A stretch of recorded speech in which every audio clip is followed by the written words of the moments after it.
Good morning. This is part 3. Part tres. I think it's going to be a 4 or 5 part series. Part 1 and 2 have already been published. This is part 3. And the subject is narcissists know you're the most dangerous person in the room. How do they know you're the most dangerous person in the room? We're going to talk about that. First, we're going to do a breathing exercise. We're going to start with number 8 today. And part 1 and 2 have 1 through 7 kind of split. Yeah, I get long-winded, but it's so important to share this insight with you. It's a message that I've been holding on to for about 3 years. I don't even know who sent it, to be honest with you.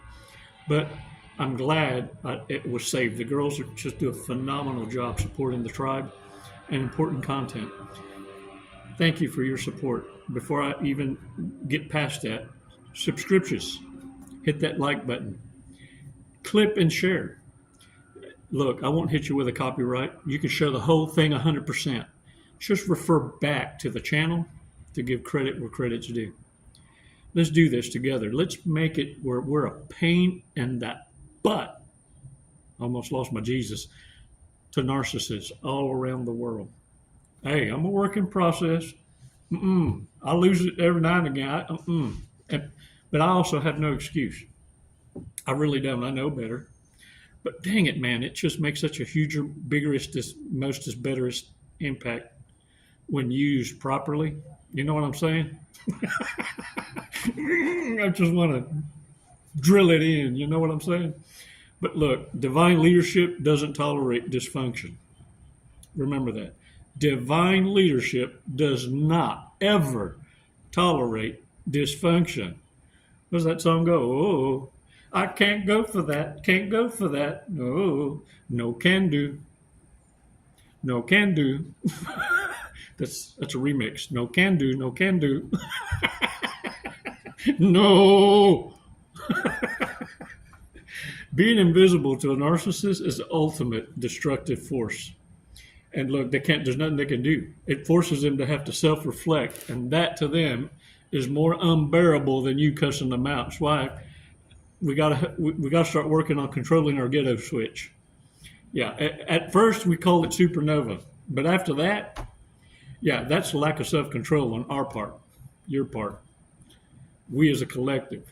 Yeah, we need to remind ourselves, stop feeding the bad wolf, because when you feed the bad wolf, it wins. If you feed the good wolf, it wins. Which wolf are you going to feed? Your power is going to be in your silence. Narcissists won't be able to bait you. They won't be able to provoke you. And only weak people need people. It's why narcissists hoover, and whoever hoovers is the loser. Always remind yourself of that. If they show up, there's no accident. There's no coincidence. The loser is hoovering. The hoover is to test the water to see if they can be welcomed back or if they can still strike a nerve in you. Because even negative attention still means you remember them. Sure do. And if they can get you to become reactive toward them, that means they still matter. They're being recognized in a world where they're irrelevant. And you're the only one showing them even negative attention. That's why it's better than nothing. Look, your existence is always going to be a threat. And it's why they're always going to need your validation. Attention from anyone else, it's just like micro dots, little droplets. That's why I always tell you, narcissists are always hunting for 1,000 pennies. Not the quarters, not the diamonds. Yeah, that takes too much work, too much effort. You ever heard the old term, even a blind squirrel finds a nut once in a while? You're that nut. But like every squirrel, they forget where they buried it.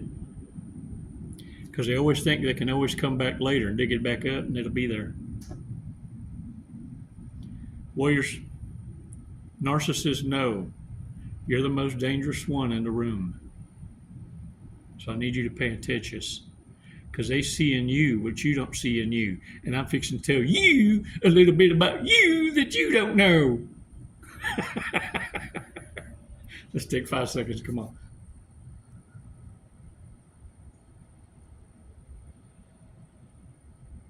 Release slowly.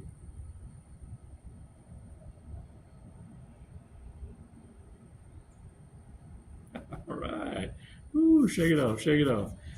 All right, and look, if you held it for too long, that smell came out of you, nasty ass. Number eight, continuacious. This is a continuacious from part 1 and 2. This is part 3, número 3. We're going over número 8. 8. Your peace looks like power they'll never have. And that's exactly why it bothers narcissists so much. In a world where most are constantly triggered, constantly reacting, constantly pulled into arguments and drama, the one who remains steady becomes a threat. Narcissists confuse peace with weakness, assuming that if you don't fight or backlash or lash out, you must not have the strength to. But real peace isn't passivity. It's control. It's the ability to look chaos in the eye and decide it doesn't get to move you. That is dominance, and it's a form of power most narcissists will never master. Think about how society trains people. Fight for attention, defend every insult, and respond to every provocation. People spend hours online arguing with strangers, clapping back at shade, or rehearsing comebacks in their heads for situations that already passed. They believe this is strength, when in reality it's proof of their dependence on conflict. It's why the girls, the tribe support team, are guardian angels. They delete forever and block forever the trolls. Any form of disrespect or argumentative insight or opinion, you're not given a chance for a comeback. You're delicious, blocked forever. And now, even the algorithm with YouTube has caught wind and is doing the same thing, only now they're blocking channels for lack of authenticity and plagiarism. Boo! Hitting them where it hurts. Because the very attention they solicit by rage baiting is no longer profitable. Advertisers are avoiding them.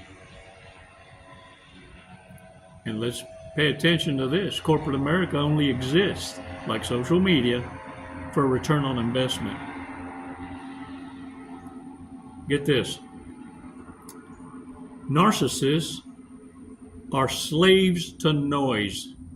Meanwhile, your refusal to engage makes you untouchable.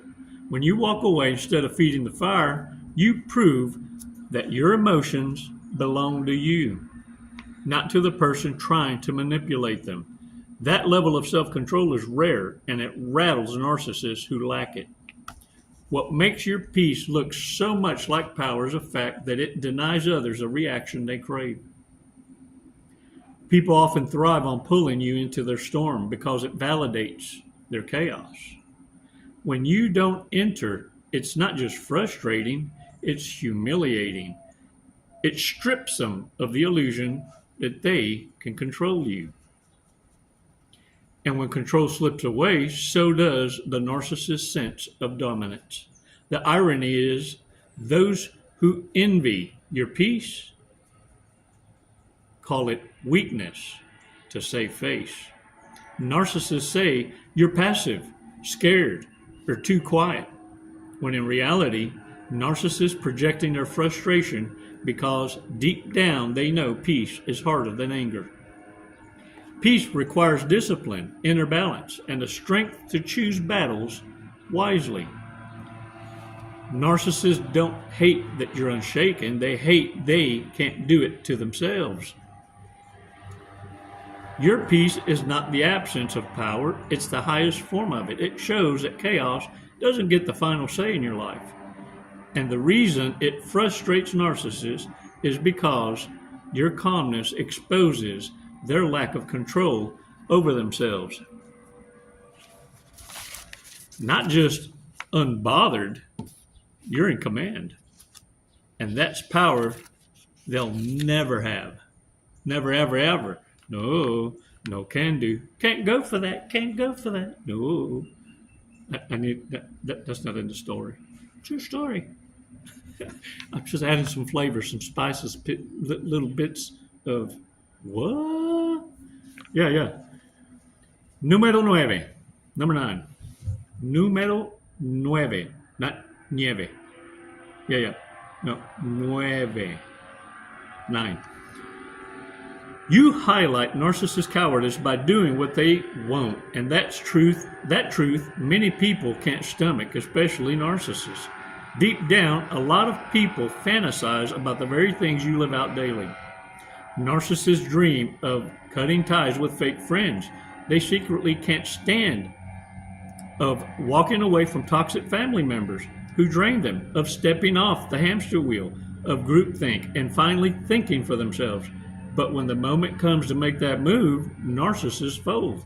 They stay. They swallow their discomfort. They trade authenticity for approval.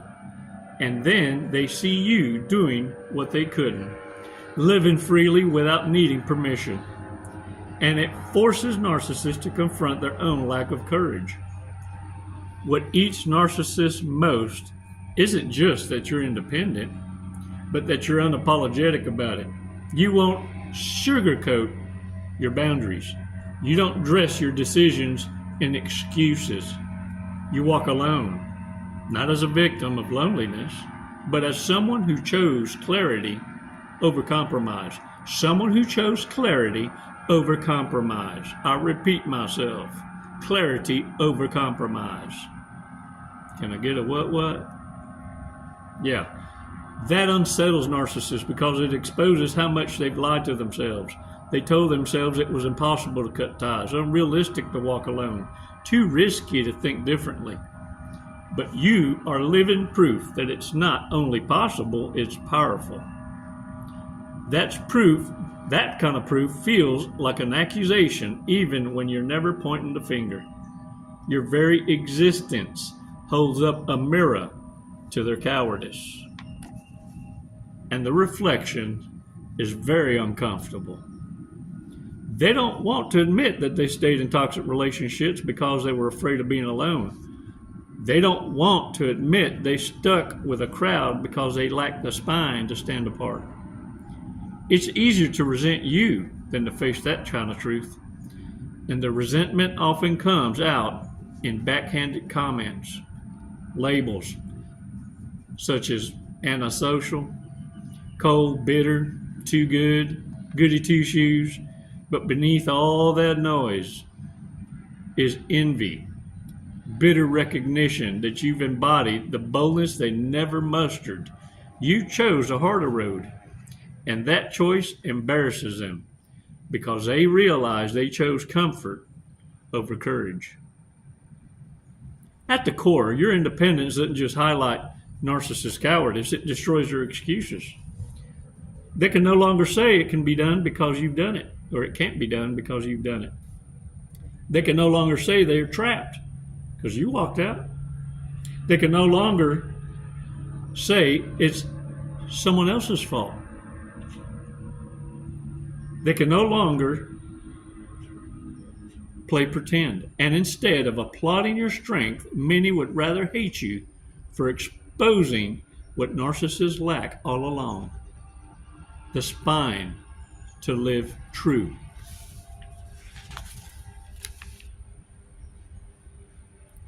Number 10. Número 10. 10. You don't entertain clowns. Clowns with crowns. You activacious clown chakras. And that's why they feel invisible. That's the real sting, and it cuts deeper than most people admit. A lot of folks have built the whole sense of identity around being noticed. Narcissists thrive on drama, manipulation, and performance because it guarantees them an audience. Whether it's starting petty arguments, exaggerating stories, or putting on fake personalities, narcissists depend on other people's reactions to feel alive. But when you refuse to clap, laugh, or even acknowledge the show, you're robbing narcissists of the very thing they crave most, attention. And for an ego built on being seen, invisibility feels like death. Death! Your refusal to play the game leaves them scrambling. The manipulator's tricks don't work. The drama stirs, chaos falls flat. The attention seeker's performance hits silence. Suddenly, narcissist's entire act collapsed because it only ever worked when someone else bought the ticket. That's what drives narcissists mad about you. You won't pay the price of your peace just to validate their circus. Ooh-wee. Nacho monkey, nacho circus. Let a monkey jump from connections to connections. What's ironic is that they'll accuse you being cold, detached, and arrogant. But what they're really feeling is irrelevant. To narcissists, being ignored is worse than being hated, because hate is still a form of acknowledgement. Hate is still a form of acknowledgement. For you in the nosebleed, hate is a form of acknowledgement. At least hate says, you matter enough to move me. But your unbothered silence says, you don't even exist in my world. Ooh, like a fart in the wind. But your unbothered silence says, you don't even exist in my world, and that's unbearable for narcissists who live off of your reactions. The truth is not entertaining clowns is a quiet declaration of power. It says you decide where your energy goes. You refuse to waste it on foolishness. That unnerves people because it highlights how easily others can be baited while you remain immovable. You've shown them that their antics are not universal currency. They only work on the desperate for a distraction. At the heart of their frustrations is envy. They wish they could master the same level of control. Narcissists wish they could stop handing out free attention to every performance around them. But instead of learning from your example, many would rather resent you for showing them that they've been clapping for clowns their whole life. By refusing to react, you prove the one thing they fear most. Their drama isn't powerful. It's only performative. And without an audience, the clown with a crown, the show dies. That's why your unbothered energy doesn't just irritate them, it erases them. Oh, wax on, wax off. Yeah. Oh, no can do. Can't go for that. Can't go for that. Ooh, man. Hey, look, stay tuned for part 4. It's coming up next. This is part 3, número 3. And look, hey, look at me. We're sharing awesome shortcuts. It's a process. Don't get ahead of yourself. In fact, I want to encourage you to visit the playlist, the Narcissist Chronicle playlist. Over 6,000 videos shared for free. Go back and revisit to pick up those golden nuggets that were missed because you captured an aha moment that you don't want to forget. And all of a sudden, my voice fell on white noise. The medicine is in the cabinet. Thanks for your support, warriors. It's never goodbye. It's always until next time. Look for part 4. It's coming next. Namaste.